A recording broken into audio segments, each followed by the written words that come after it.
Buongiorno e ben ritrovati con l'informazione flash di New Sicilia e i principali titoli della mattina. Apriamo con il maltempo che sta colpendo la Sicilia. La città con maggiori disagi questa mattina è stata Palermo, colpita da forti nubifragi e raffiche di vento con un volo dirottato su Catania. Scuole chiuse in molti comuni del Catanese e del Messinese, dove al momento non si registrano particolari danni.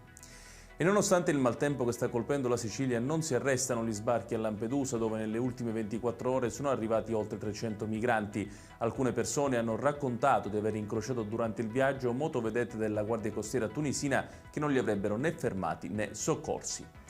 Ancora un colpo della banda dell'escavatore nel Catanese. La scorsa notte a Gran Michele è stato infatti rubato il bancomat della Banca Agricola Popolare di Ragusa, rimosso dalle pareti dell'edificio con un escavatore. È il sesto colpo nel giro di poche settimane.